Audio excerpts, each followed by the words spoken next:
the eternal voice. You know the stage by now. If the midnight suits you, leave a sign, take a breath, and step behind the curtain. Tonight we choose a single forbidden thread and pull Lovecraft's cities. Not creatures, not battles, but streets. Grids and gullies, bells and bridges, a quiet thesis that hides in plain sight. The urban form is the true key and gate. It opens you because it organizes you. This is the knowledge offered, and this is the price. Once you learn how these cities work, every town you cross will look like a mask, and the mask will look back. In Lovecraft, the city is never just background. It is a principle, a ritual machine that turns curiosity into exposure. Arkham with its patient brick, Innsmouth with its fish salt rot, Kingsport's fog-draped stairs, Dunwich's broken circles, and farther, lower, stranger, Relay's submerged tessellations where angles lean the wrong way, where water is language and sleep is a door. These places do not simply contain horror, they teach you how to see it. They make sight itself suspect. The idea acts on you. Consider the weight of this proposition. Every city you have walked through, every street corner you have turned, every building you have entered, all of it might be participating in a vast, incomprehensible design. The urban landscape that most human of creations becomes in Lovecraft's vision the very mechanism by which humanity discovers its cosmic insignificance. These are stages upon which the drama of human dissolution plays out, theaters where the audience gradually realizes they have become the performance. Origin matters because origin is a veil. Lovecraft builds his cities from Salem shadows and Providence lamps, from Puritan records and maritime ledgers. He raids old maps and local gossip, trims them with Dunsany's dream sky, darkens them with Machen's streets of sin, and returns with something that feels like history but flows like a curse. The documents, deeds, charters, tide tables, church minutes become stained glass through which cosmic light burns a little too brightly. You smell old paper and basement damp. You run your fingers along a carved lintel. You wonder if the date is wrong, or if the date is right and you are wrong. The premise is simple and obscene. A city is a set of instructions. It tells bodies how to move. It directs desire. It records choices in brick and water.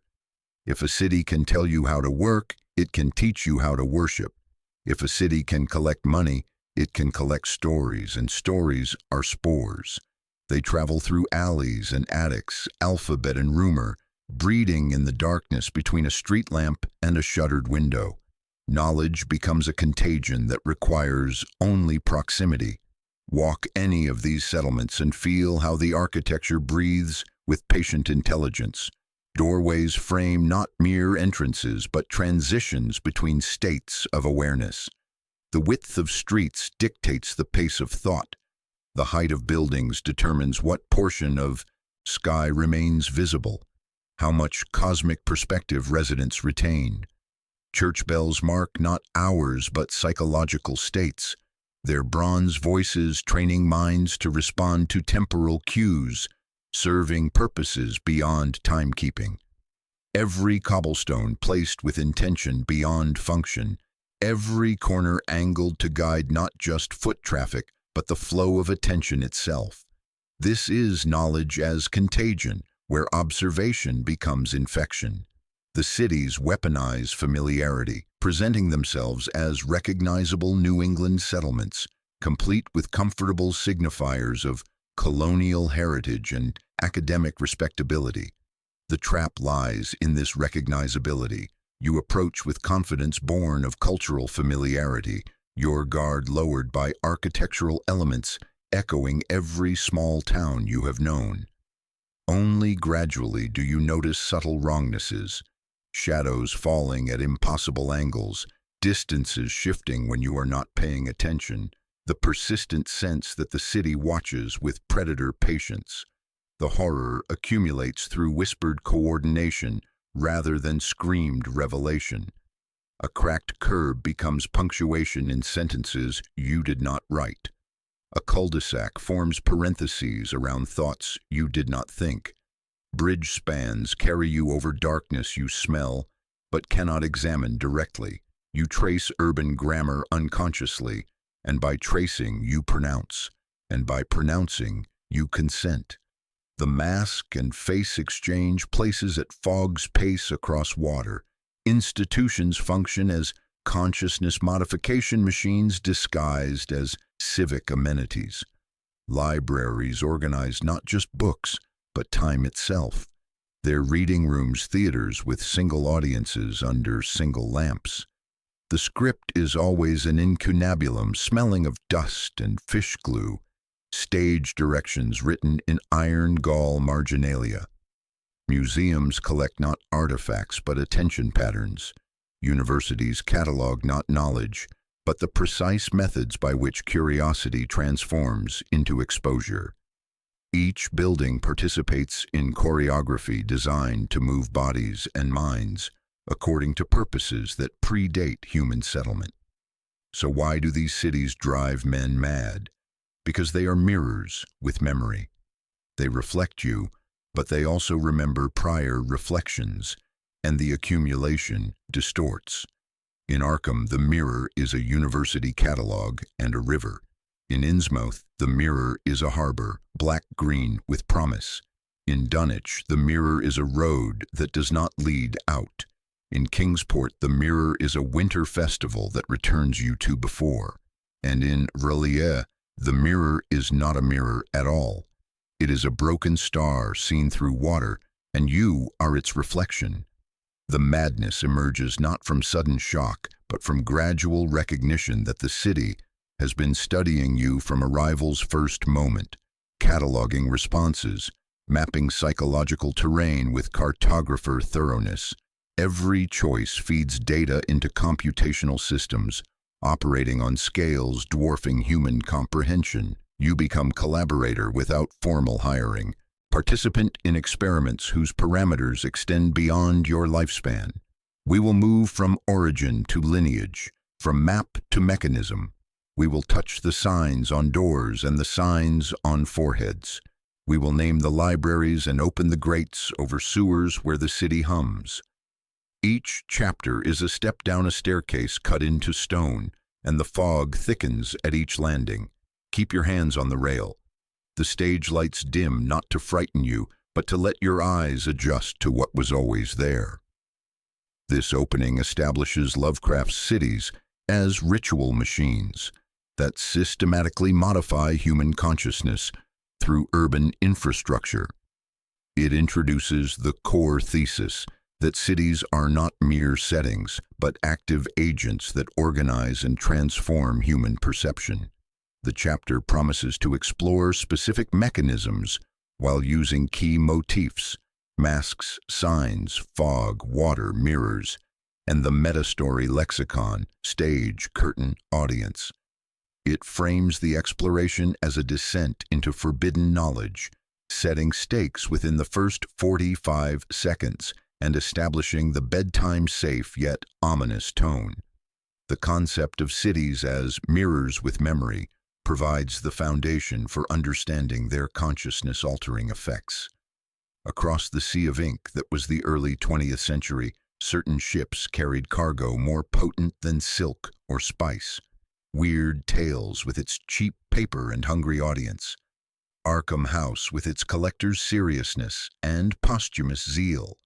The lineage of urban horror traces back through centuries of whispered accounts, half-remembered dreams, and scholarly texts that universities prefer to keep locked away. These cities did not spring fully formed from Lovecraft's imagination. They emerged from a tradition of forbidden cartography that stretches back to the earliest attempts to map the unmappable. Medieval manuscripts speak of settlements that appear and disappear according to celestial alignments, their existence tied to cosmic events that occur beyond human perception. The Voynich manuscript contains diagrams that some scholars believe represent architectural plans for structures that could not exist in three-dimensional space, yet somehow do. Monastic chronicles describe abbeys built on foundations that predate human settlement, their stones cut according to patterns that make the eye water and the mind recoil. These are the ancestral blueprints for the cities that would later manifest in Lovecraft's New England, transmitted through dreams, scholarly obsession, and the peculiar magnetism of forbidden knowledge. The transmission operates through what scholars call documentary contagion, the tendency for certain texts to infect their readers with visions of impossible places. Venetian merchants' logs record harbors glimpsed through fog that vanished when approached directly, leaving only the memory of black water and the sound of bells beneath waves. The Malleus Maleficarum contains suppressed passages describing cities of the mind where gatherings occur in urban environments that exist parallel to ordinary settlements, accessible through specific psychological states rather than geographical navigation. Lovecraft himself was merely a conduit in this chain of transmission. His correspondence reveals that many of his urban visions came to him in dreams, fully formed and accompanied by the absolute certainty that these places existed somewhere, somehow. He did not create Relaye or Kingsport. He discovered them, mapped them, and translated their essence into language that could carry the contagion to new minds. His letters, torrential, manifold, acted like aqueducts, carrying his urban irrigation across the desert of human consciousness. The notebooks he maintained filled with sketches of impossible buildings suggest he was not inventing but transcribing, recording visions received from sources he could not identify or control. The transmission is always personal, always intimate. The knowledge seeks out specific individuals, those whose minds are structured in ways that can accommodate the paradoxes necessary to understand urban horror. A professor reads a particular passage and begins having dreams of impossible architecture. A graduate student discovers a map in a deceased colleague's papers and finds herself planning a research trip to coordinates that should not exist. An archaeologist uncovers foundation stones arranged in patterns that make his equipment malfunction, and his team members report shared nightmares. The idea acts on the susceptible, selecting for pattern hunters, nightwalkers, readers of marginalia. Translation does strange things to towns. A French edition moves Kingsport closer to Brittany, imbuing its festival with Gallic melancholy. A Spanish one paints Innsmouth in Andalusian light, making its decay feel ancient and inevitable. A Japanese translation hears Erlie as a coral shrine in the Kuroshio current, its angles hinting at forgotten rites. The city becomes not one place but a principle, the secret wharf, the cold library, the festival staircase. Fans add streets and sketches, game manuals, map blocks that never canonically existed. The parasitic map becomes the host. The idea acts on cartographers, bending their pencils to impossible lines. Each linguistic transformation adds new layers to the urban palimpsest while maintaining essential characteristics.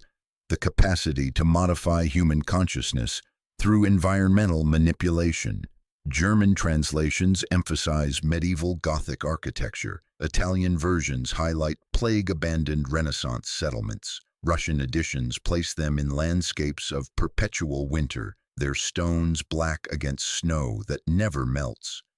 After Lovecraft's death, Arkham House codified the lexicon, Miskatonic, Dagon, Necronomicon, Relia. When a lexicon exists, a cult can coalesce. Language is mortar. The scholarly tradition surrounding these cities operates like a mystery school, with initiates gradually exposed to deeper levels of understanding. First comes the recognition that certain places feel wrong in ways that cannot be articulated. Then comes the ability to perceive the subtle signs of urban sentience, the way certain buildings seem to breathe, the manner in which streets guide foot traffic according to purposes beyond human planning. The academic apparatus functions as transmission mechanism disguised as objective scholarship. University libraries acquire manuscripts containing architectural diagrams that should not exist. Archaeology departments receive funding for expeditions to sites that appear on no official maps. The knowledge spreads through footnotes and bibliographies, conference presentations, and peer-reviewed articles, each citation creating new vectors for consciousness modification.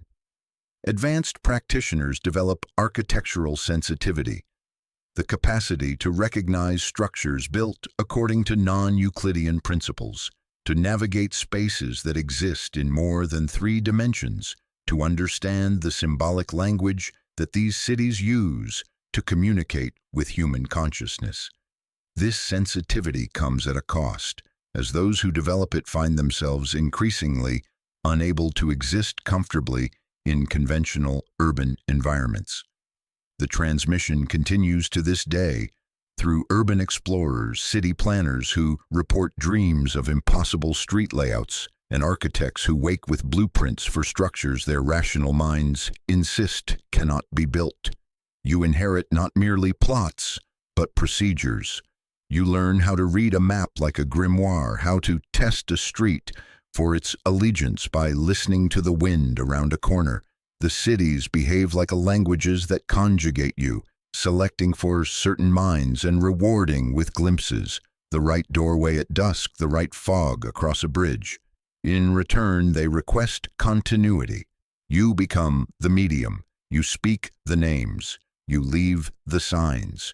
If you have ever felt your city lean closer when you whispered its older name, you have already joined the lineage. The stage is set, the curtain drawn back, and now we examine the very mechanism by which these urban spells achieve their effects. Streets are spells because movement is meaning. The mechanic is not arcane, it is architectural. Consider, a grid teaches you to trust the straight line and the right angle.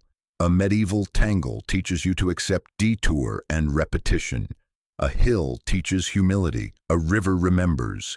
When Lovecraft writes a city, he adjusts these dials until the human instrument plays a particular chord. Unease that grows with certainty, certainty that unravels with knowledge. You walk thinking you are mapping. In truth, you are being mapped. The horror of Lovecraftian architecture is fundamentally a horror of perception. Imagine standing before a wall that seems to curve inward and outward simultaneously, a doorway that leads to a space demonstrably smaller than its exterior suggests, or a staircase whose ascent and descent defy the very notion of up and down. Your brain, hardwired for Euclidean geometry, struggles then buckles under the strain. It attempts to reconcile the irreconcilable, to force alien data into familiar categories, and in doing so, it begins to fray. The process operates through systematic overload of cognitive processing systems, evolved to navigate predictable 3-dimensional environments. Non-Euclidean geometry is the famous sigil, but the subtler trick is Euclidean geometry misapplied. A doorway that aligns too perfectly with a distant steeple so that, at dusk, the cross seems to rest inside the threshold like a blade. A terrace that offers a view not of horizon but of water hemming you in. A staircase that doesn't rise so much as narrow, making you feel larger, then smaller, then watched.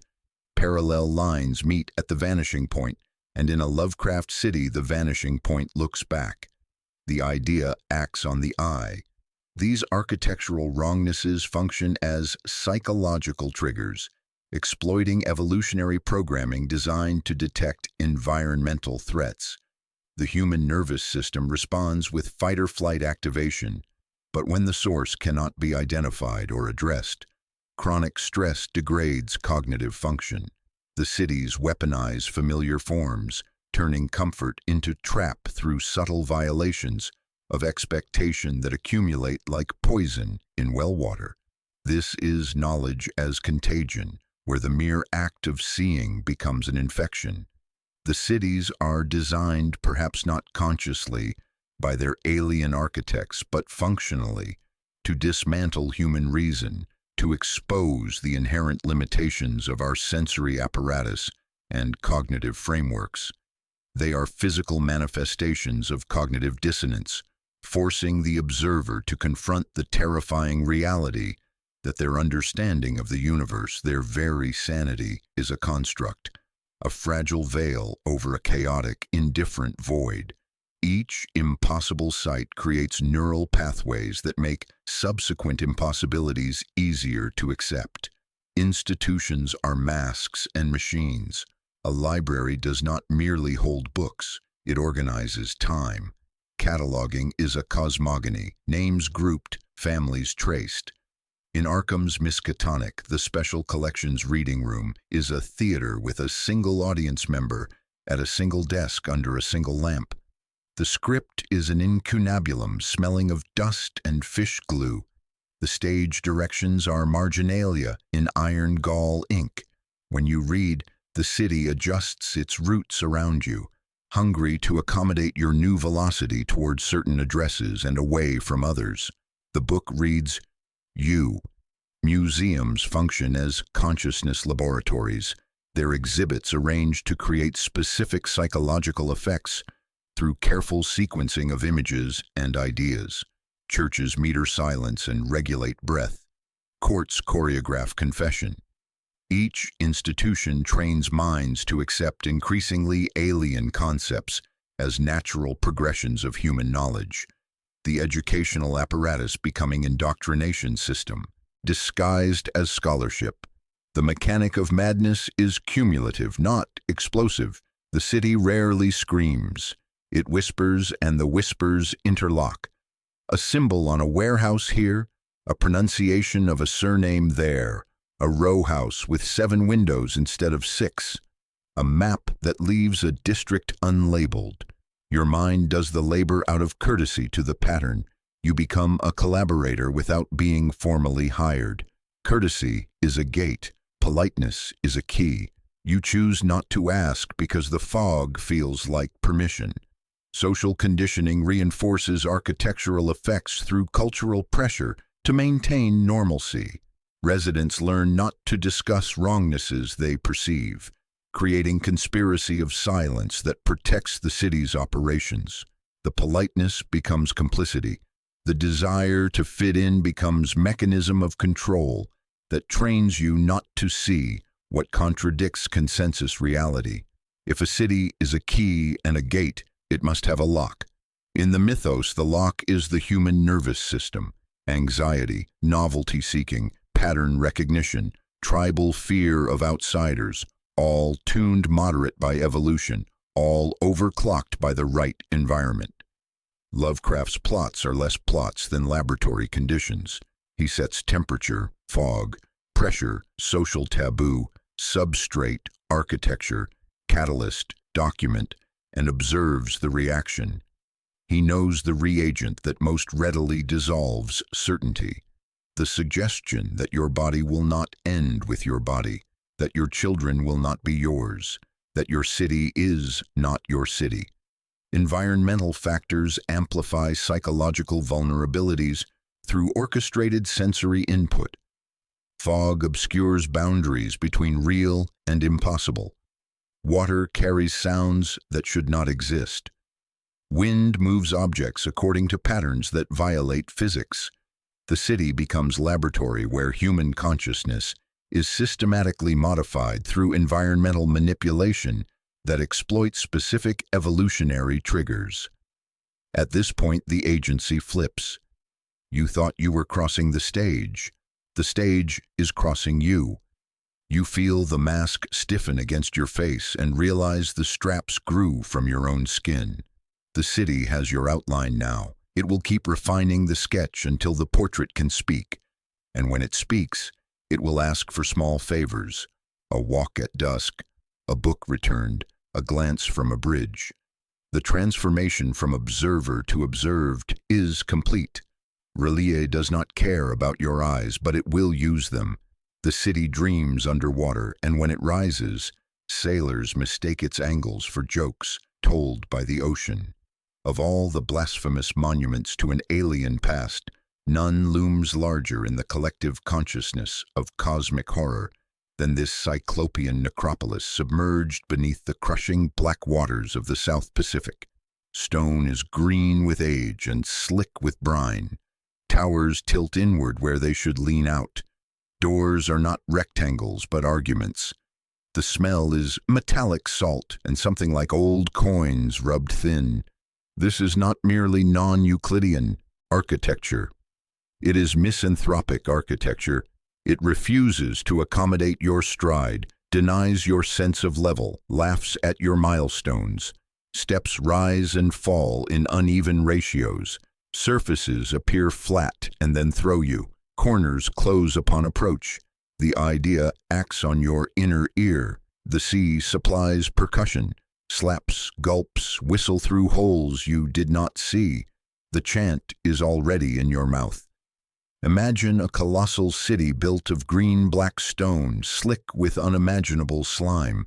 Its blocks fitted together without mortar, so perfectly that they seem to have grown from the deep ocean floor itself. Its architecture is a grotesque mockery of human design, where shadows fall in impossible directions, and where the very light seems to bend around unseen curvatures. The air, when Relier momentarily rises from the depths, is thick with the stench of ancient brine and unimaginable decay, a primal reek that seeps into the very marrow of your bones. When sailors in the call of Cthulhu walk Relier's streets, they become diagrams. Their bodies plot the failure of human charts. The map tears, the compass sulks. The city invites slip and insists on mismeasure. What is a door on a thing that sleeps as a continent and wakes as a sermon? Relier is the city as theorem. It asserts that space is social. Our Euclid is a treaty among ground dwellers. Here the treaty is void. The city operates through temporal fluidity that infects visitors' consciousness, making them experience past and future as interchangeable categories. Relier exists in multiple states simultaneously, submerged and risen, ancient and eternal, sleeping and active. This temporal distortion forces consciousness to abandon linear processing, teaching that cause and effect are merely local customs that need not apply at cosmic scales. Your muscles ache not from exertion, but from constant effort to reconcile impossibilities your brain cannot categorize.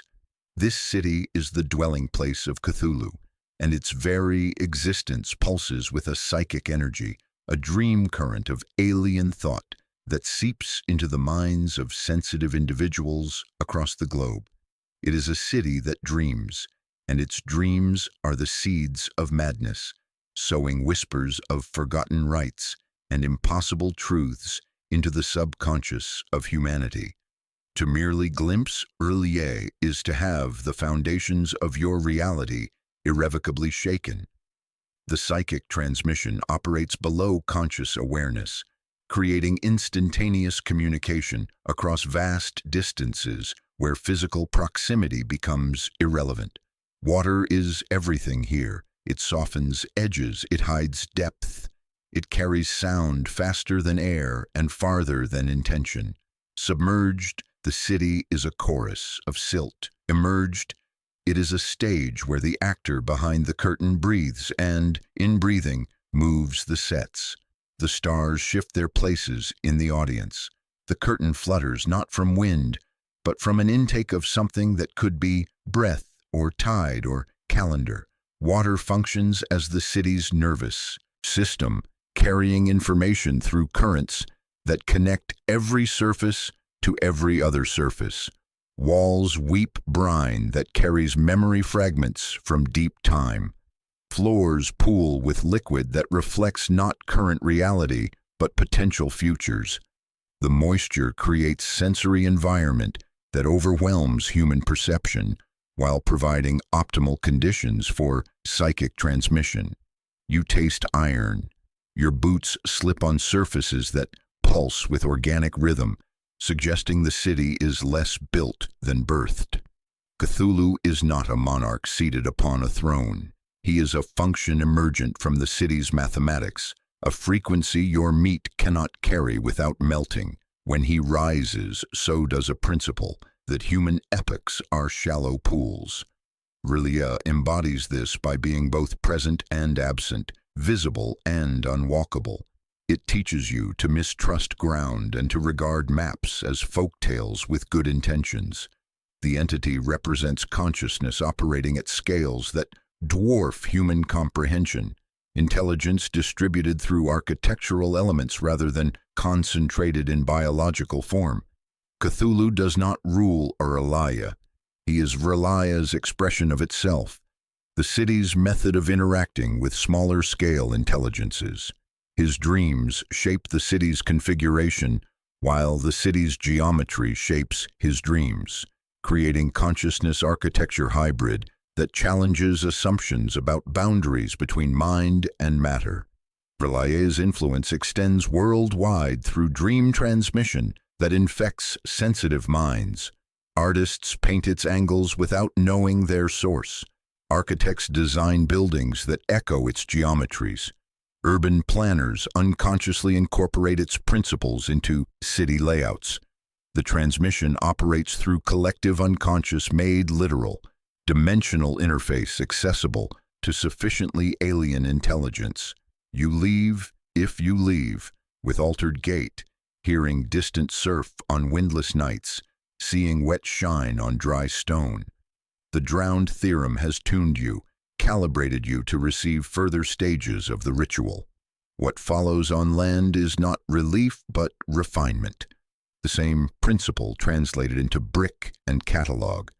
The stage is set for cities that whisper in familiar tongues. Arkham wears respectability like a well-tailored mask.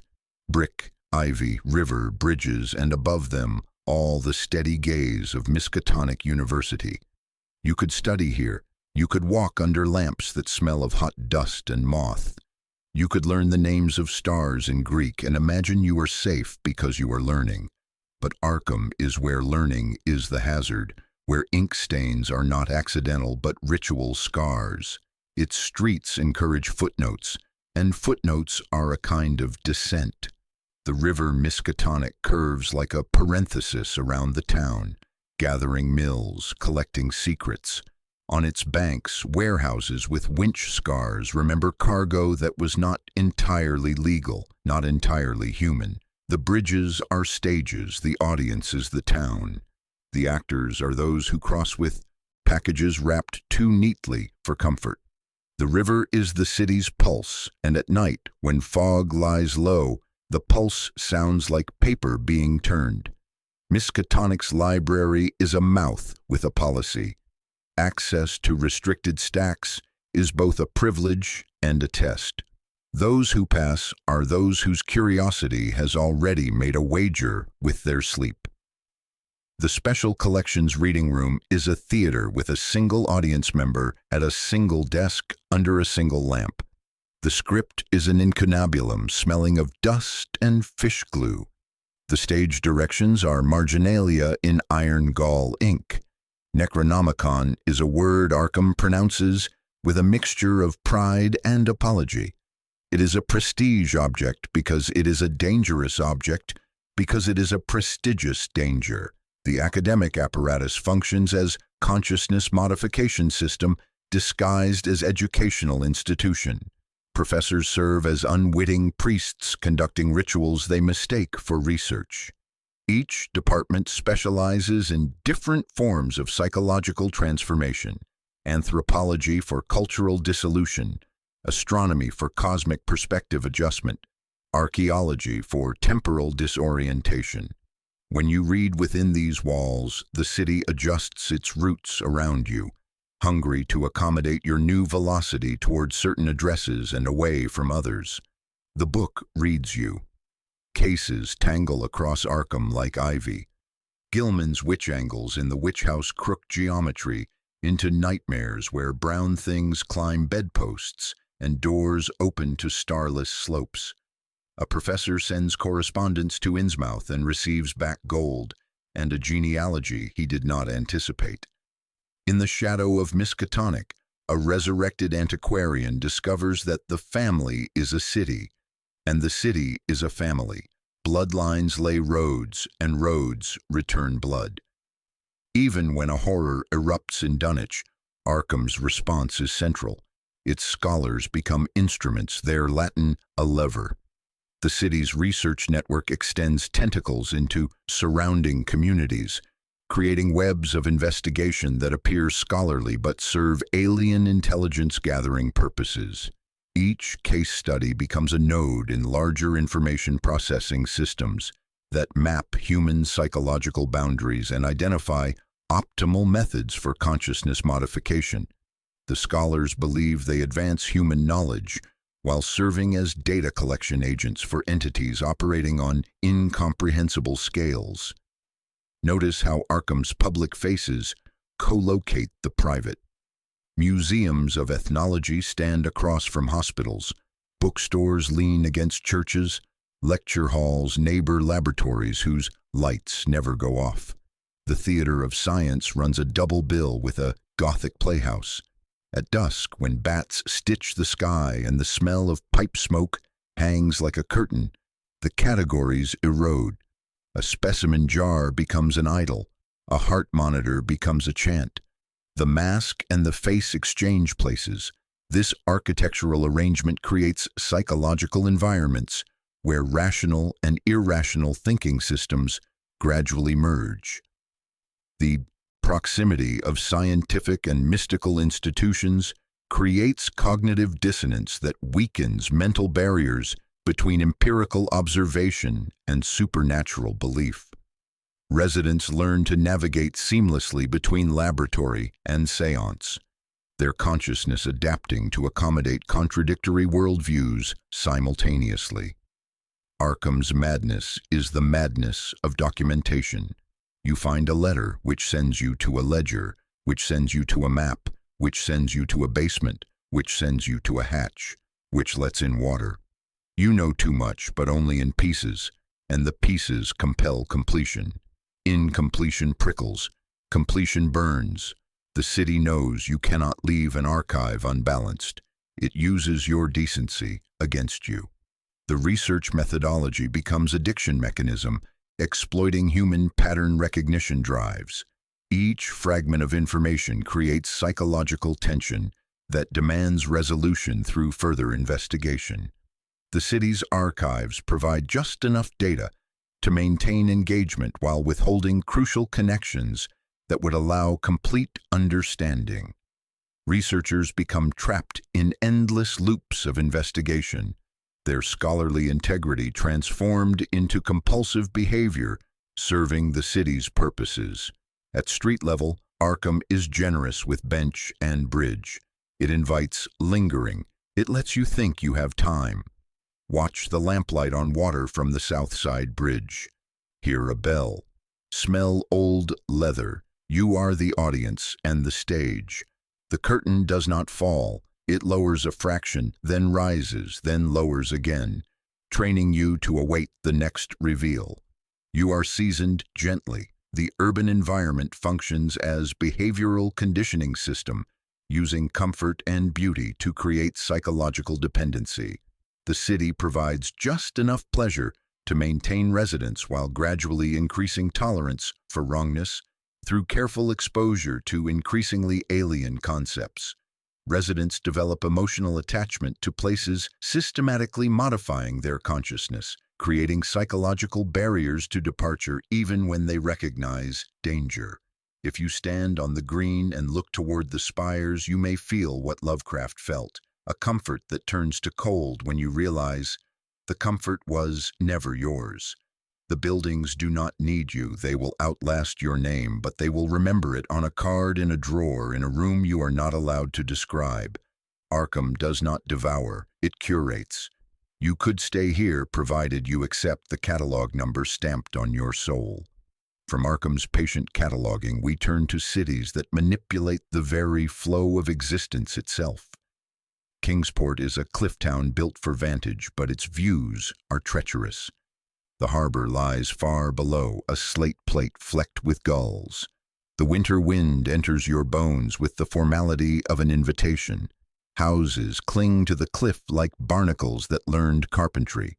The streets are ladders more than roads, and the fog here is not merely weather but costume, a cloak the town wears when it does not wish to be studied.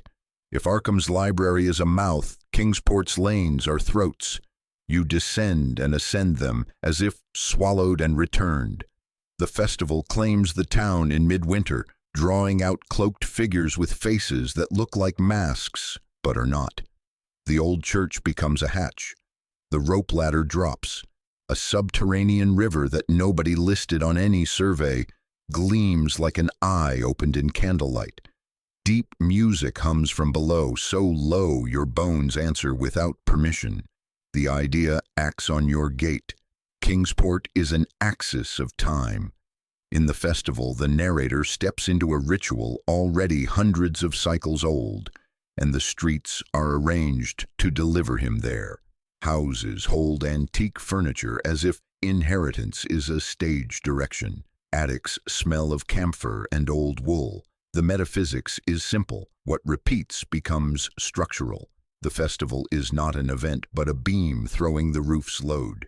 Without it, the town would splinter back into merely houses. With it, the town is itself. Identity here is a right. The vertical geography creates psychological effects that amplify temporal distortion.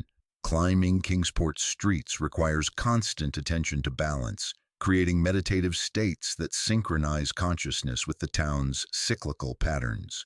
Your muscles learn routes that exist only during specific seasons, your body memorizing paths that phase in and out of existence according to astronomical alignments. The fog serves as temporal veil, blurring centuries until past and present exchange places with the courtesy of old neighbors.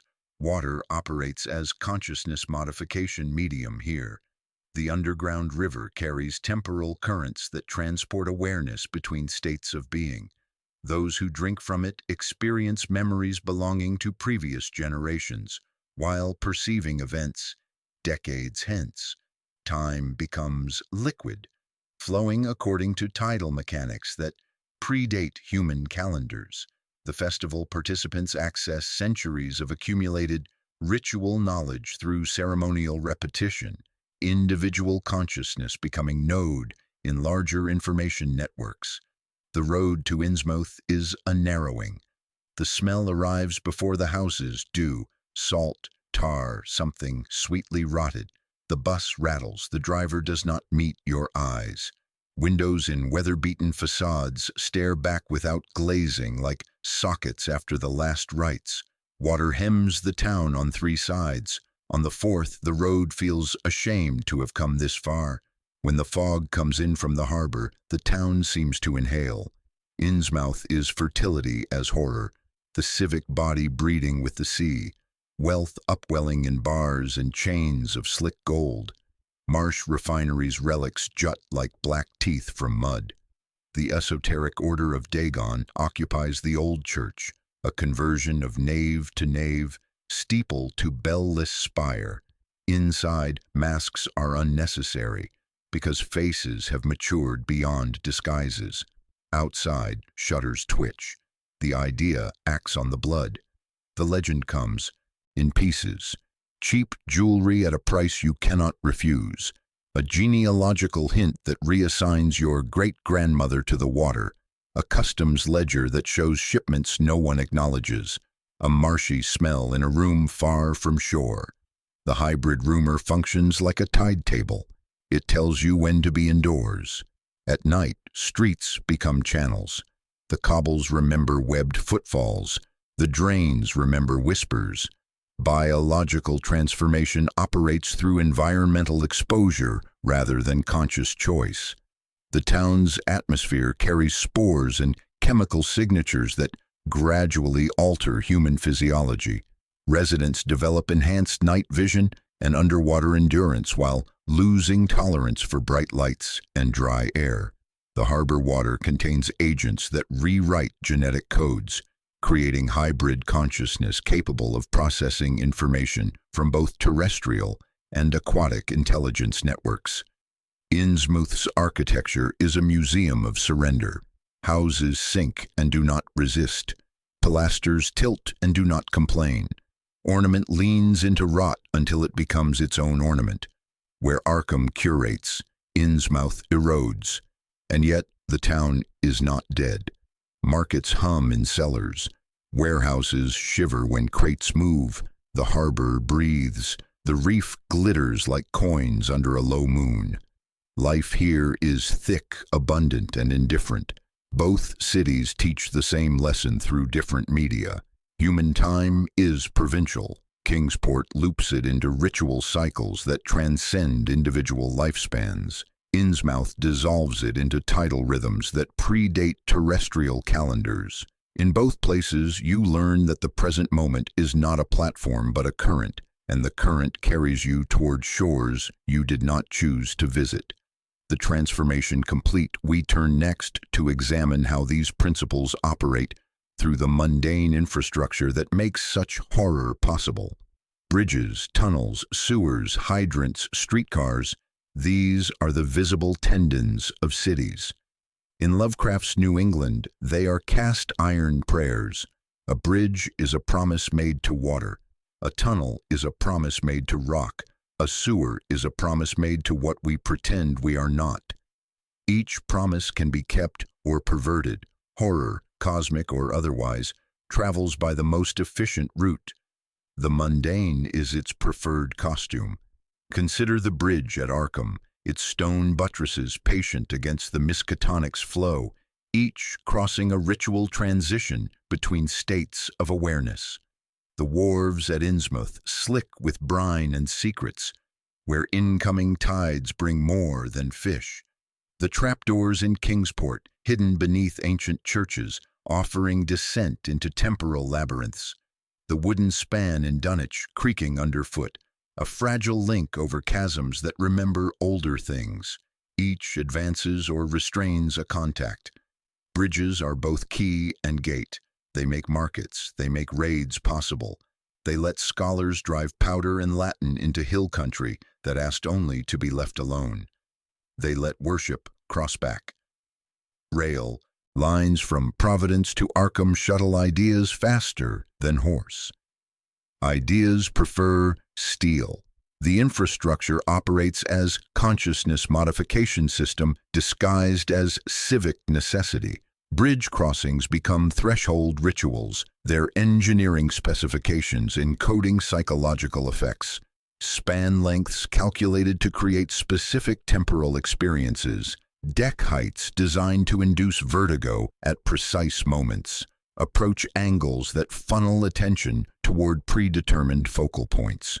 You think you cross water. In truth, you cross between modes of perception. Street signs declare sovereignty. Names printed, frames bolted, a city's will made visible at corners. In Arkham, antique signage whispers curatorial pride, faded script testament to enduring knowledge and enduring secrets.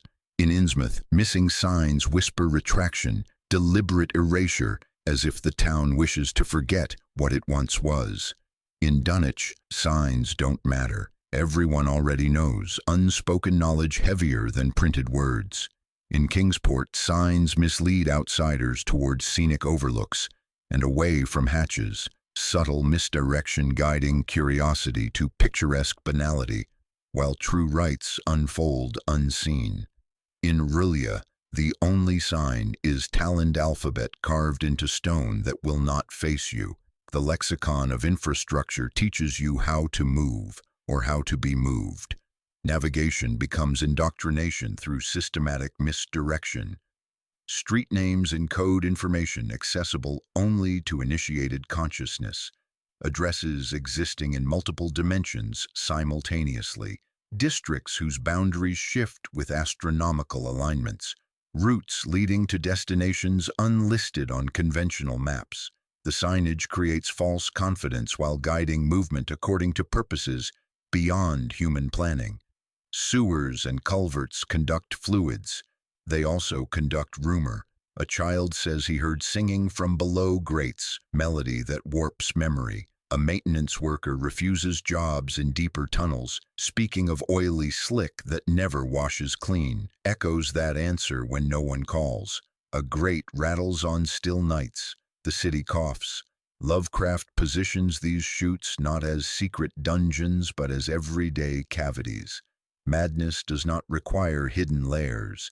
It only requires that you don't think about what runs under your feet. Forgetting is a civic virtue. Forgetting is the rent you pay to live on the surface. Underground networks function as distributed nervous system, carrying information between consciousness modification nodes. Storm drains connect to chambers predating human settlement. Utility tunnels provide access routes for entities existing partially outside three-dimensional space. The infrastructure maintains itself through mechanisms operating beyond human understanding, requiring only that residents avoid asking questions about maintenance schedules or repair crews working exclusively during fog. Electric light is an editing tool. Sodium lamps turn brick into stage sets, bathing ordinary facades in an unnatural glow that flattens dimension, making reality seem less real. Fluorescents hum in hospital corridors, sterile light revealing every flaw, every tremor, every secret held within flesh. The glow through fog flattens depth, making streets closer than they are and doorways farther. Light can soothe, but it can also anesthetize. Anesthetized, you walk where you should not. A lit sign above an unlocked door in Arkham is a handshake. A lit window in Innsmouth is bait. Illumination operates as behavioral control system, using specific wavelengths to induce desired psychological states. Lighting schedules synchronize with cosmic events, invisible to human perception, creating environmental conditions, optimizing consciousness for modification. Street lamps flicker in patterns, encoding subliminal information. Building lights create navigation beacons for entities, perceiving reality through non-visual senses. Maps and plans circulate. Insurance atlases, fire maps, trolley guides, public documents that stitched together yield networks with personalities. Lovecraft's characters often possess maps, whether paper or mental, and those maps are always slightly wrong. Slightly wrong is most dangerous. It encourages confidence where humility is owed. The more comprehensive the plan, the more it hides omissions. The omitted is not absent. It waits in blank spaces between blocks, in unnamed alleys, in depths beneath subway lines. The city is a stage, but also a machine for choreographing bodies. Crosswalks, benches, bus schedules dictate when and where you pause, whom you stand beside, what you see while waiting. Authoritarian cities inflict this with iron, democratic ones with suggestion.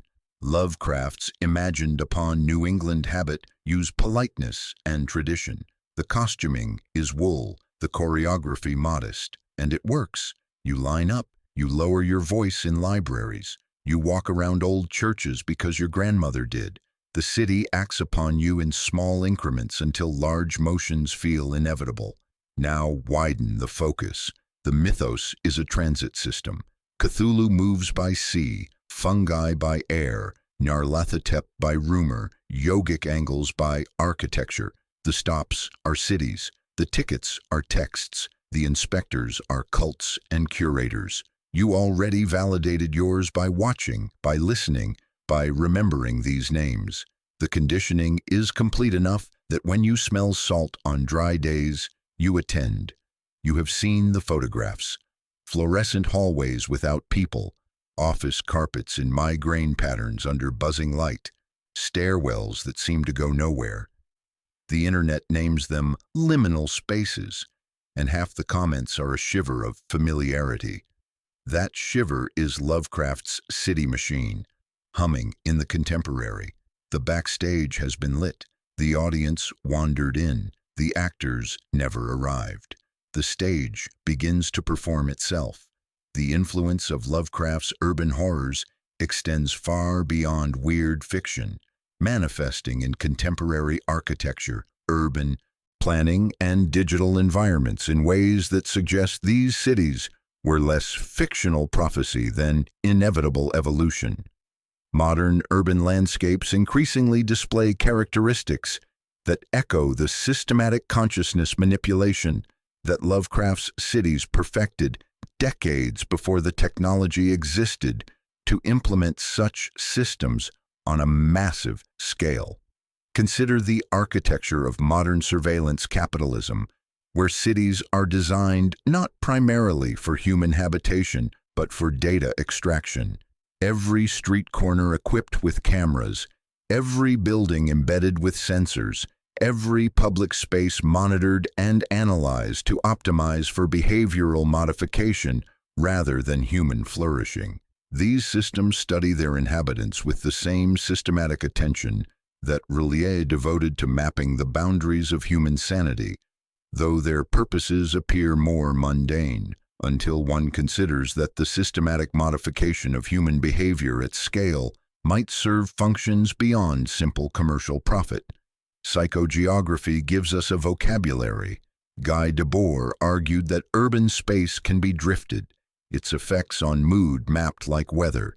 Kevin Lynch taught us that cities have imageability, paths, edges, nodes, landmarks, districts. Lovecraft prefigures both: Arkham's paths, bridges, edges, river, nodes, Miskatonic, landmarks, witch house, districts, south side. We drift through these and acquire moods, and the moods act on the drift. The smart city initiatives emerging across the globe display architectural principles that Lovecraft would have recognized immediately. Streets that monitor pedestrian movement and adjust traffic patterns in real time. Buildings that modify their internal environments based on the psychological profiles of their occupants. Public spaces designed to encourage specific forms of social interaction while discouraging others. The technology differs from the methods employed by Kingsport or Arkham, but the underlying principle remains the same. Urban environments that actively shape human consciousness.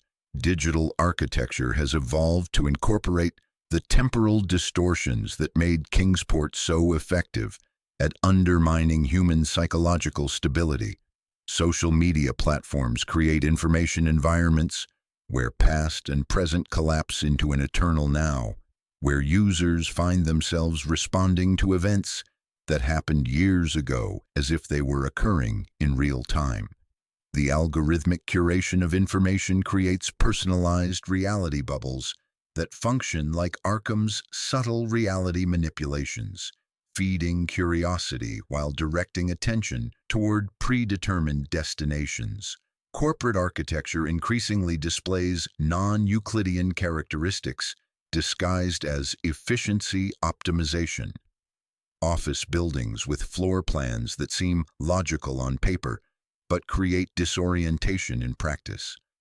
Shopping malls designed to eliminate clear sightlines and prevent easy navigation to exits. Airport terminals that funnel passengers through predetermined routes while creating illusion of choice. The geometry serves psychological rather than practical purposes, training consciousness to accept guidance from environmental cues.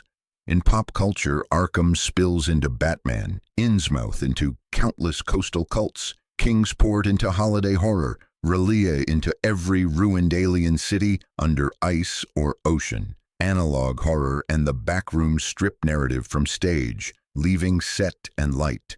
The hum becomes the antagonist. It is comforting for some, soothing like surf.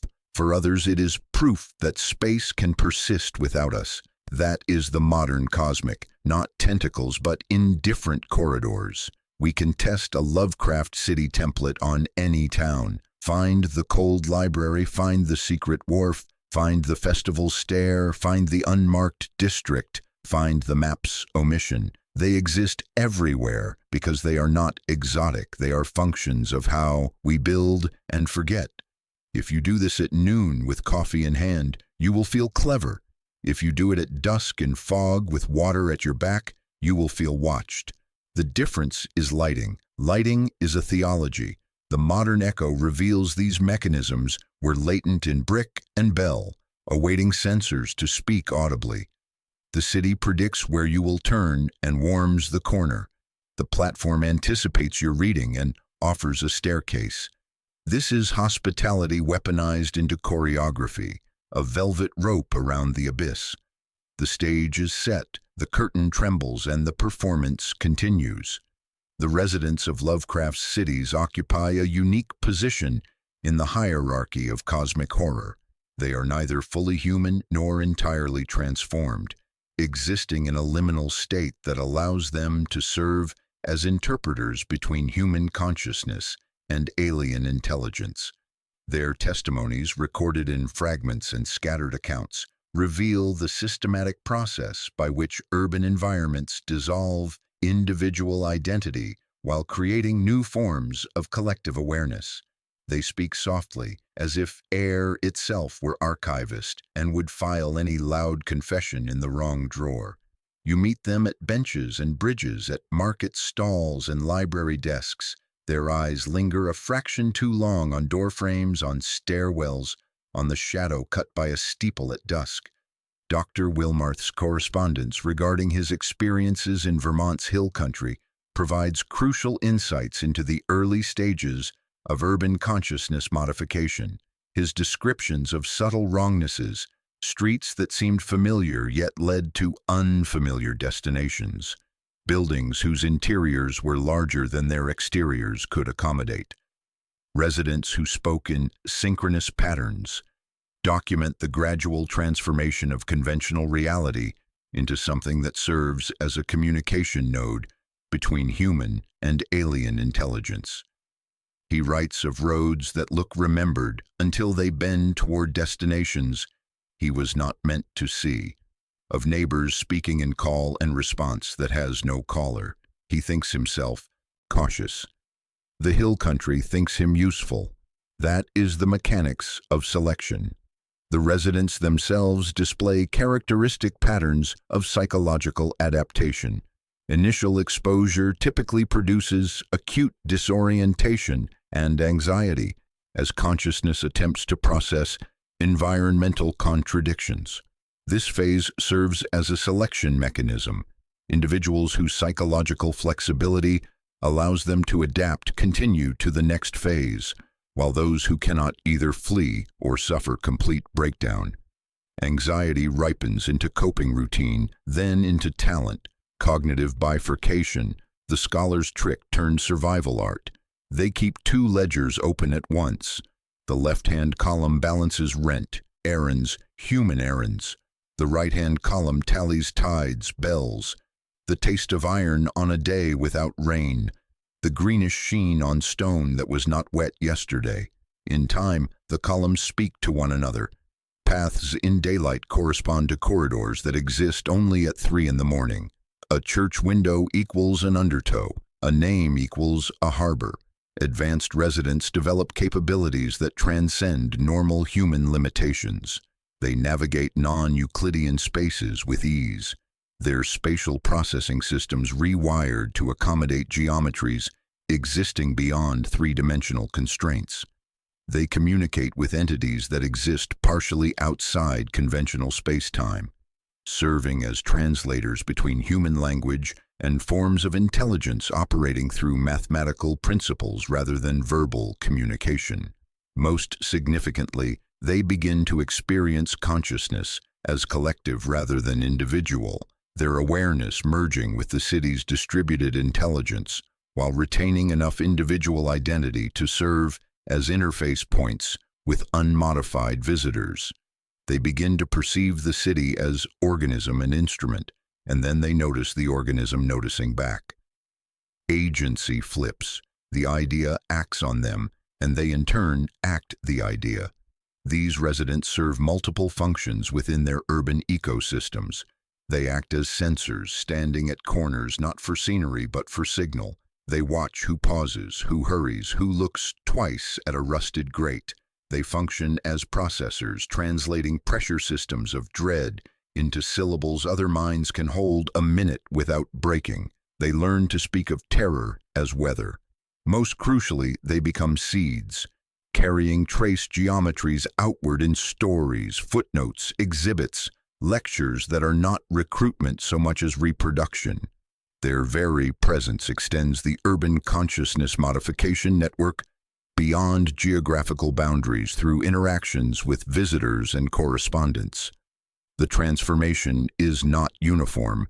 Different cities produce different types of modified residents according to their specialized functions. Arkham's perfected type is the scholar who seems merely meticulous.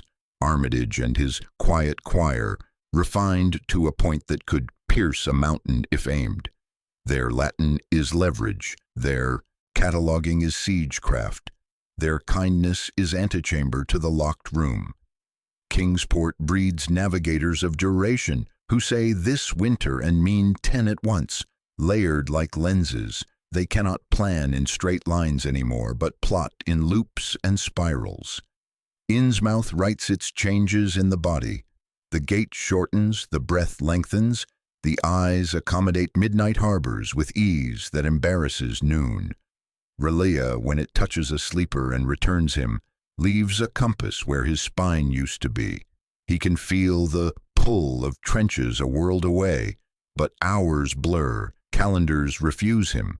Perhaps most disturbing is the discovery that these residents genuinely believe they have been improved by their transformation. They experience their modified consciousness as expansion rather than limitation, graduation to higher awareness rather than descent into madness.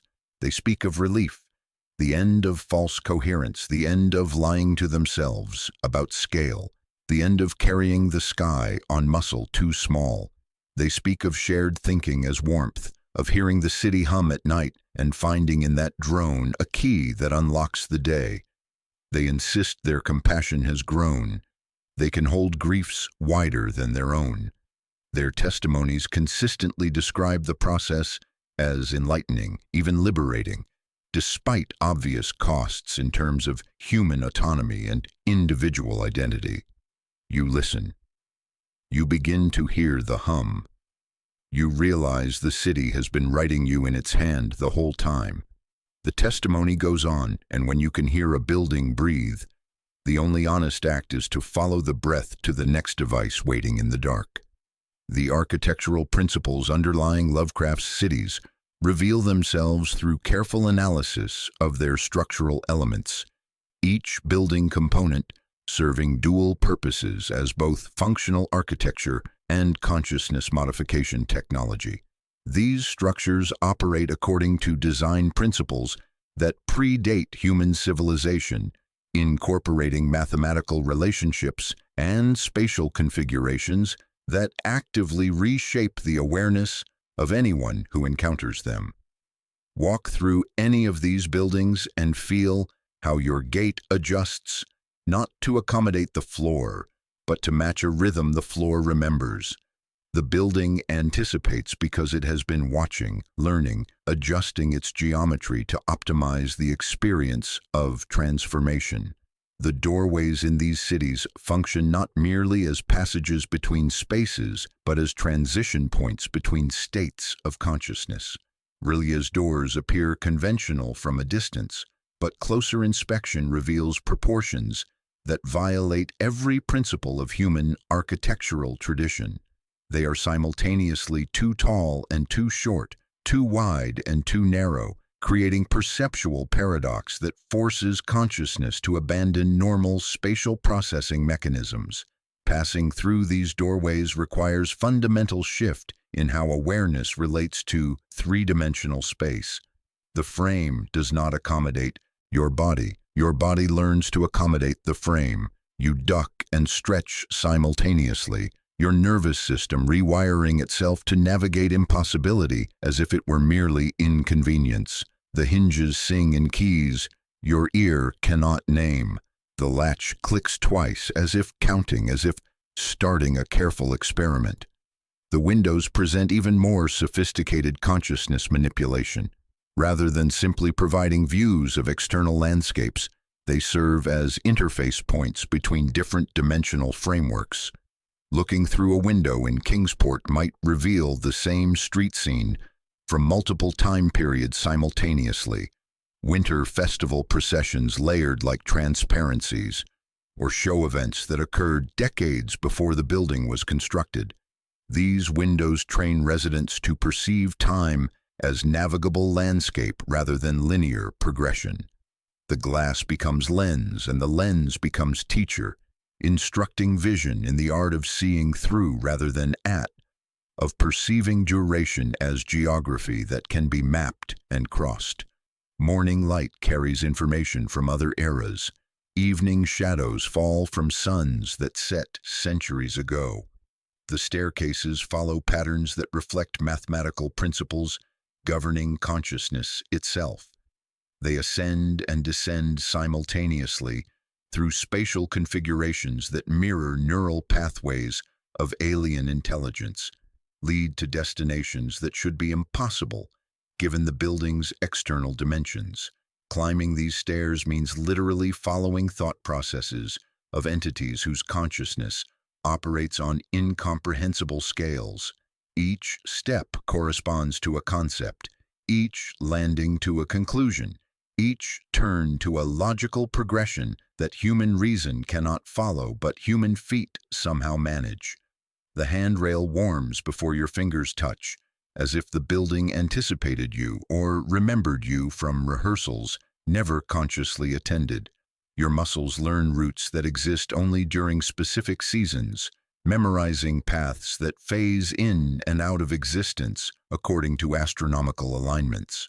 The walls themselves participate in consciousness modification through incorporation of specific geometric patterns and proportions.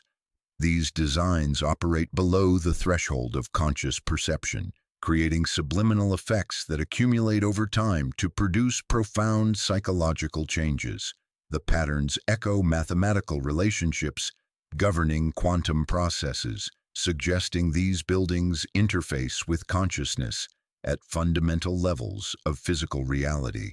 Your eye traces decorative molding and discovers it has been tracing the same curve for an hour, hypnotized by proportions that resonate with brainwave frequencies. The texture begs micro-scanning, distributing attention until thought divides, then inviting reunion only under architectural terms.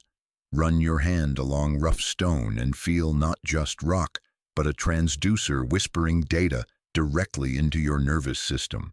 Room layouts follow principles that optimize for psychological transformation rather than human comfort. Spaces are designed to create specific emotional and cognitive states, with ceiling heights, wall angles, and furniture arrangements calculated to induce precise forms of disorientation necessary to prepare consciousness for modification. A sitting room becomes laboratory where the subject is yourself. A study becomes antechamber. A bedroom becomes stage. A kitchen becomes ritual space. Living in these spaces means existing in environments that actively work to dissolve individual identity, to reshape the very contours of your inner landscape until your thoughts echo the angles of the room. Corridors lengthen to accept your impatience. Rooms shrink to press decisions. The building materials display properties that should be impossible according to conventional physics. Stone that remains cool regardless of temperature, absorbing heat like thermal sponge, while maintaining surface temperature that chills flesh on contact. Wood that pulses with internal rhythm, grain patterns shifting like slow heartbeat, organic material that never quite died. Metals that reflect images from other locations and time periods, surfaces serving as windows into distant spaces and forgotten moments. These materials suggest the buildings exist partially outside normal three-dimensional space, their substance drawn from dimensional frameworks operating according to different physical laws. Glass shows constellations not overhead, but beneath floors, as though stars migrated through plumbing charting a sky reachable by drains. Most significantly, the buildings display clear evidence of growth and adaptation over time. They modify their internal configurations based on psychological profiles of their occupants, optimizing consciousness modification effects for maximum efficiency. Residents report that rooms change size overnight, expanding to accommodate new furniture that was not there yesterday, contracting to force intimacy between occupants who had grown too comfortable with distance. New passages appear while familiar ones disappear, the building editing itself like manuscript, revising its architecture to improve the narrative of transformation it writes upon human consciousness. New doors appear where excuses accumulate. Old doors disappear after use, the way a stagehand lifts a prop. This adaptive capacity suggests the buildings possess distributed intelligence that monitors and analyzes human behavior continuously.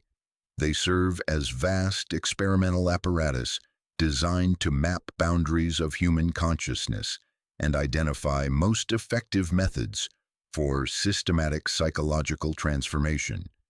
Each resident becomes unwitting subject in ongoing research into the nature of awareness itself. The heating and lighting systems operate according to principles having nothing to do with human comfort, instead creating environmental conditions that optimize for specific forms of consciousness alteration. Light quality shifts throughout the day according to patterns that mirror electromagnetic signatures of alien intelligence, gradually training human neural systems to synchronize with non-human awareness patterns. The spectrum shifts with tides, so street lamps pulse faintly when reefs awaken. Morning fluorescents flatten distance. Evening halogens deepen corners until corridors pray. Ventilation carries incense of salt, ink, and damp linen, scenting memory with archive and harbor. The result is architecture that thinks, distributed intelligence testing variables, measuring which pattern breaks you and which pattern remakes. You are audience and instrument, your attention the bow, your fear the rosin, your memory the string vibrating to instruction. Stand in a hallway long enough, and the walls tune heartbeat to corridor length, establishing meter, compelling speech to match. At night, the HVAC exhales syllables you cannot translate, yet you pace differently, obeying grammar learned below conscious threshold. Every element hides curriculum, each object a lesson, each lesson a narrowing, until exits become ideas rather than doors. The stage remains assembled, the curtain barely lifted, and you stand calibrated, mask adjusted, hearing water and stars instruct patience while the city prepares to demonstrate why departure from such places rarely succeeds. The escape attempts from Lovecraft's cities reveal sophisticated mechanisms by which these urban entities maintain their human populations, employing psychological, temporal, and dimensional constraints that make departure increasingly difficult as residents become more deeply integrated into the city's consciousness modification systems. These attempts illuminate both the city's defensive capabilities and the profound changes that prolonged exposure creates in human awareness. You pack a bag, check the schedule, write a forwarding address. The city watches with the patience of geology, knowing how this performance ends. Physical escape presents challenges that transcend simple geographic containment. Roads leading away from Rillier display navigational properties that redirect travelers back to their starting point, regardless of direction or distance traveled. The city's influence extends far beyond visible boundaries, creating zones of spatial distortion that trap departing visitors in recursive loops that appear to cover new ground while returning them to predetermined locations within the urban perimeter. You drive for hours through countryside that looks familiar until you notice the same weather vane, the same mailbox leaning at the same angle. The compass needle points to magnetic north, but magnetic north has been relocated. Miles curve back on themselves like Mobius strips paved with good intentions. The temporal distortions characterizing Kingsport create even more sophisticated escape prevention. Residents attempting to leave find themselves experiencing departure as both past and future events, simultaneously creating temporal paradoxes that prevent linear progression necessary for successful departure. They remember leaving successfully while experiencing the attempt as ongoing present and anticipating it as future possibility, creating temporal paralysis that makes actual departure impossible. You pack the same suitcase you unpacked yesterday, or will unpack tomorrow. The train ticket bears dates from multiple decades. Time becomes thick as honey, flowing in all directions except forward. Psychological barriers prove even more effective than physical or temporal constraints. Long-term residents develop consciousness forms that cannot function effectively outside their urban environment, their awareness having adapted so completely to impossible geometries and alien intelligence patterns that conventional reality becomes literally unbearable. Attempts to exist in normal human environments produce acute psychological distress as modified consciousness struggles to process three-dimensional space according to Euclidean principles. The right angles hurt. Parallel lines refuse to meet when they should. Normal cities feel flat, lifeless, their architecture dead stone that neither breathes nor remembers.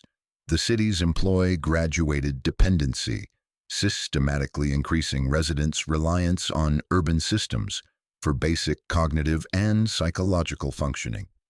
Early-stage residents maintain ability to navigate conventional reality, but prolonged exposure gradually erodes this capacity while enhancing ability to function within the city's modified environment. By the time residents recognize their dependency, they have lost psychological flexibility necessary for successful adaptation to normal human environments.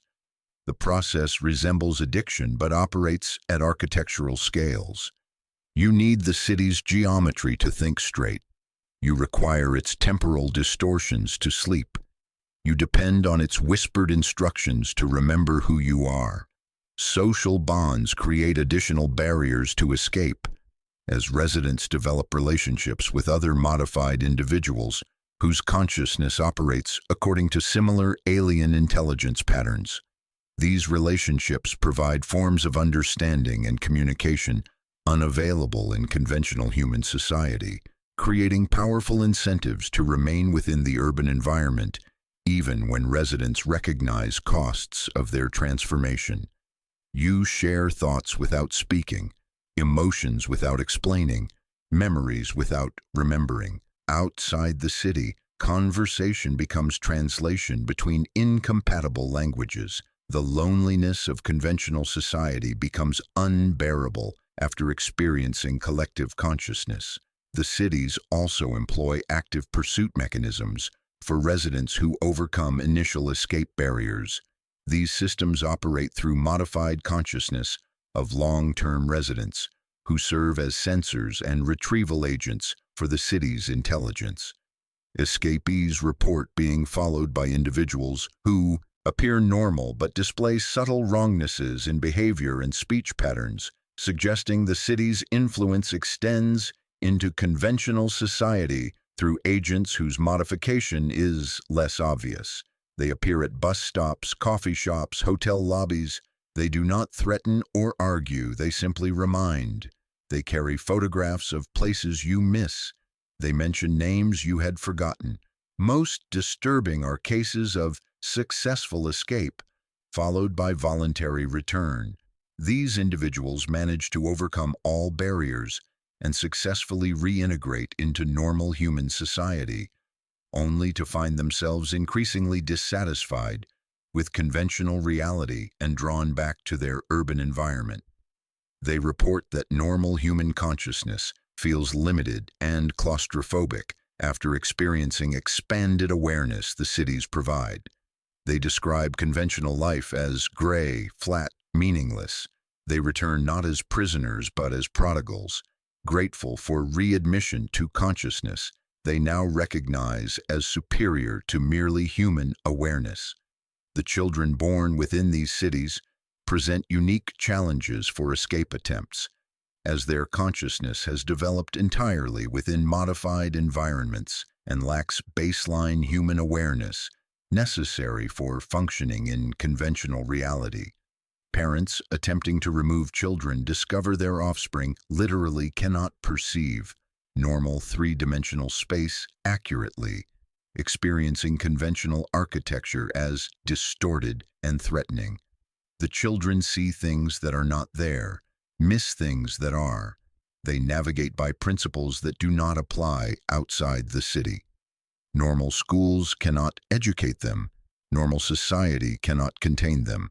Some escape attempts succeed partially, with individuals managing physical removal while remaining psychologically connected to the city's intelligence networks.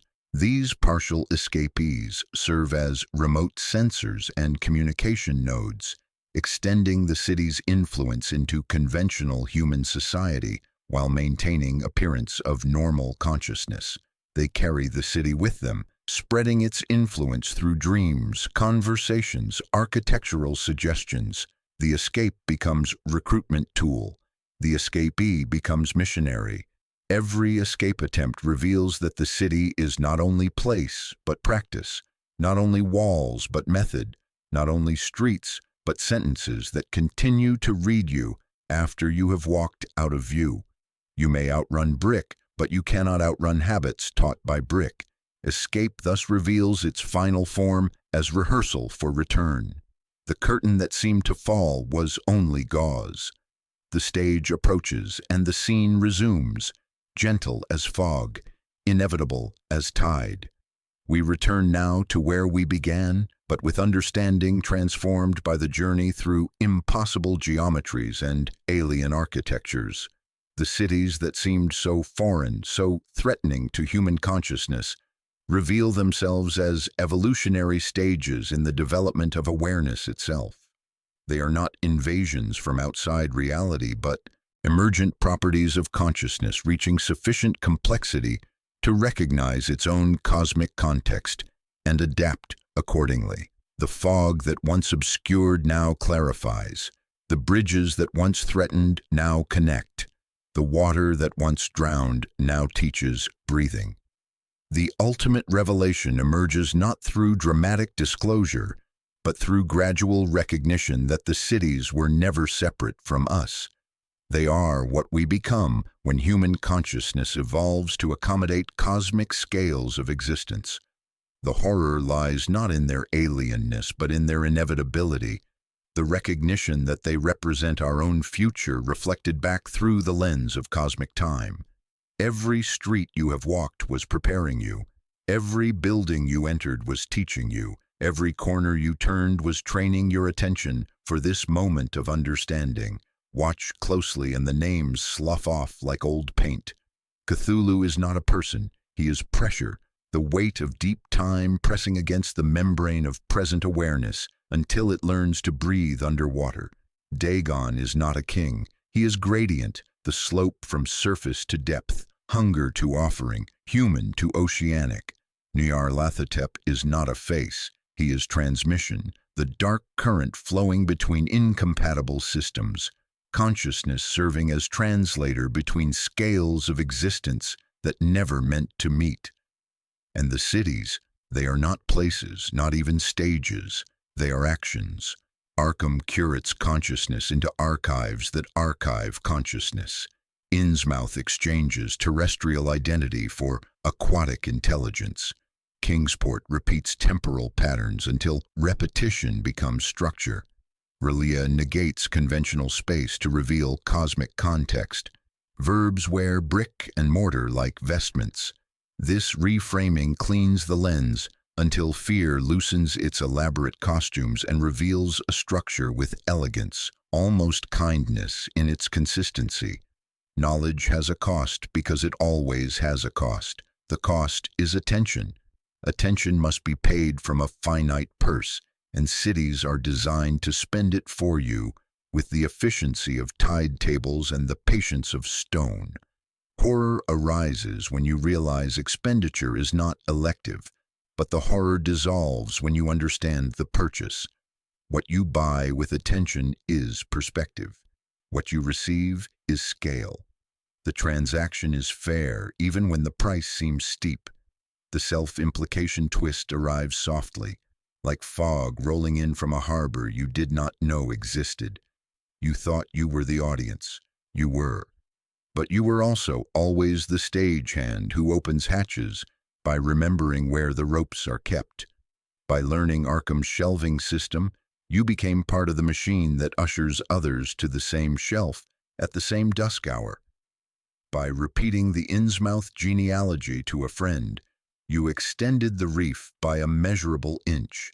By tracing festival steps in your own town's narrow lanes, you kept the temporal loop from loosening. The system uses you not by force, but by function. Your existence in the city is cooperation. Your observation is participation. Your understanding is recruitment. Consider the implications of this recognition. Every city you have ever inhabited has been preparing you for this transformation, gradually exposing your consciousness to increasing levels of complexity and contradiction until you develop flexibility necessary to accommodate paradox as natural rather than threatening.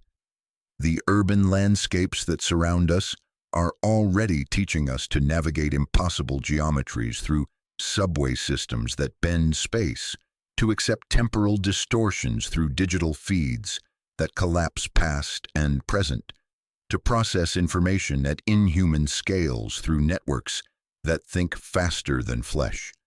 The smartphone that warps time, the GPS that folds space, the algorithm that knows your desires before you do, these are training wheels for consciousness, learning to ride alien bicycles.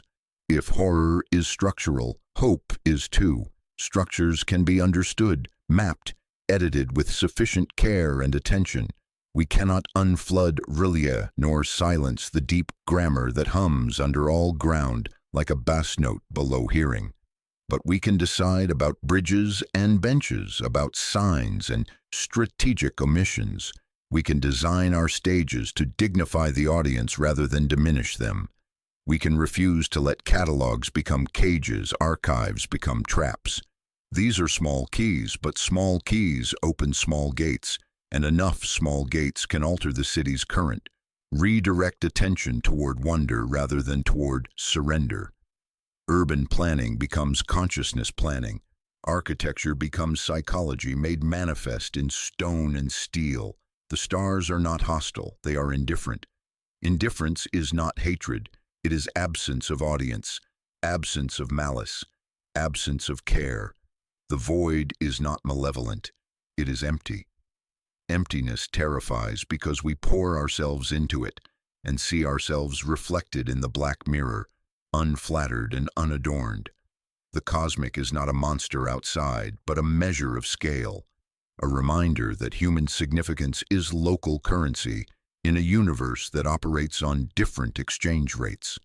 The city is our answer to scale, our self-portrait in brick and water, our attempt to build consciousness that can accommodate the universe's actual size. Return to origin. Lovecraft walked real streets in Providence, smelled real fog rolling off Narragansett Bay, felt real cold stone through thin soles on winter nights when the lamps made halos in the mist. He fashioned from these sensations a theology of place, a cosmology woven from the mundane materials of New England weather and colonial architecture. He made a stage where every audience member had a line they did not know they would speak. He made a mask the city could wear to show its bones, and in showing its bones to reveal the bones beneath all cities, the skeleton of attention and intention, that gives urban spaces their power to modify consciousness. We close the circle gently, because gentleness is the kindest precision. The curtain does not slam. It drifts like fog across water. The stage dims, not to frighten, but to allow your night vision its rightful reign, to let your newly calibrated senses perceive what was always there beneath the surface of ordinary sight. You will leave this room and step into your own city. You will see a bridge and recognize the ritual passage it represents.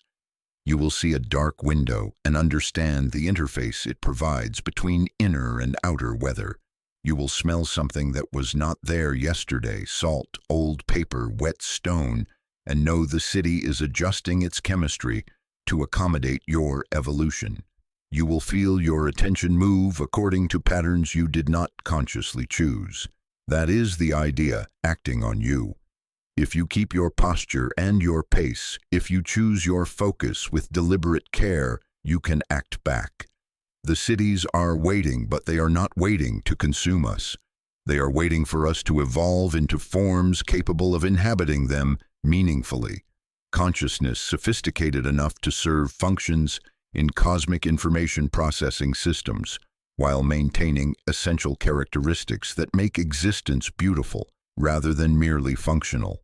The stage is set, the audience is ready, and the curtain rises on the next act of consciousness itself, a performance in which you are both observer and observed, both student and curriculum, both human and something larger, learning to be at home in the vast spaces between stars where cities float like organized light, teaching matter how to think and thought, how to matter.